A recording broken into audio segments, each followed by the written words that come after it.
అందులో number 1 water hydration అనేది చాలా ఇంపార్టెంట్. అంటే హైడ్రేట్ యువర్ సెల్ఫ్.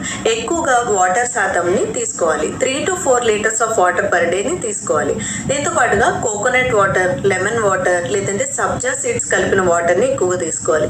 ఇలా సబ్జా సీడ్స్ ఎక్కువగా తీసుకోవడం వల్ల కేవలం బాడీలో హీట్ని మాత్రమే తగ్గించడం కాకుండా ఎవరికైతే మలబద్ధకం, కాన్స్టిపేషన్ సమస్యలున్నా, లేదంటే పైల్స్, ఫిషర్, ఫిస్టులా ఇలాంటి ప్రాబ్లమ్స్ని ఎక్కువగా ఫేస్ చేస్తున్నా కూడా వాళ్ళకి చాలా బాగా వర్క్ అవుతుంది. నంబర్ 2 వాటర్ కంటెంట్ కలిగిన ఫ్రూట్స్ని ఎక్కువగా తీసుకోవాలి. అంటే ఫర్ ఎగ్జాంపుల్ వాటర్ మెలాన్ కానీ, ఆరెంజెస్ కానీ, గ్రేప్స్ కానీ, లేదంటే ఐస్ యాపిల్, తాటి ముంజులు కానీ ఎక్కువగా తీసుకోవాలి. ఇలా తీసుకోవడం వల్ల న్యూట్రిషన్తో పాటుగా వాటర్ కంటెంట్ అనేది కూడా ఎక్కువగా బాడీకి చేరుతుంది. నంబర్ 3 ప్రోటీన్ ఎక్కువగా తీసుకోవాలి అని అనుకునే వాళ్ళు డీప్ ఫ్రైడ్ చికెన్ కానీ, మటన్ని కానీ కంప్లీట్గా అవాయిడ్ చేసేయాలి.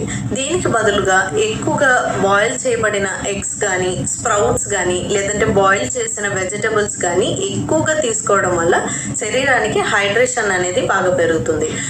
ఇంతేకాకుండా కొంతమందికి చిన్నపిల్లల్లోనూ లేదంటే ఓల్డ్ ఏజ్ గ్రూప్లోనూ డీహైడ్రేషన్ అనేది, సన్ స్ట్రోక్ అనేది కామన్ ప్రాబ్లం. కాబట్టి వీళ్ళందరికీ ఒక చిన్న ఇంపార్టెంట్ టిప్ ఏంటంటే ఎవ్రీ హోమియోపతి షాప్లో సాబాల్ డ్రింక్ అనేది అవైలబుల్గా ఉంటుంది. ఈ డ్రింక్ని తీసుకుని పెద్దవాళ్ళు, చిన్నవాళ్ళు ఏ ఏజ్ గ్రూప్ అయినా సరే అబౌవ్ 1 year నుంచి ఈ డ్రింక్ అనేది ఇవ్వచ్చు డెఫినెట్గా. వీళ్ళకి morning 5 ml and evening 5 ml వాటర్లో, ఒక గ్లాస్ వాటర్లో ఒక 5 ml సిరప్ అనేది వేసి ఈ డ్రింక్ని ఇవ్వడం వల్ల హైడ్రేషన్ అనేది చాలా బాగా పెరుగుతుంది. సో ఇలాంటి ఇంపార్టెంట్ ఇన్ఫర్మేషన్ని మీ ఫ్రెండ్స్ అండ్ ఫ్యామిలీకి షేర్ చేసేయండి. Thank you.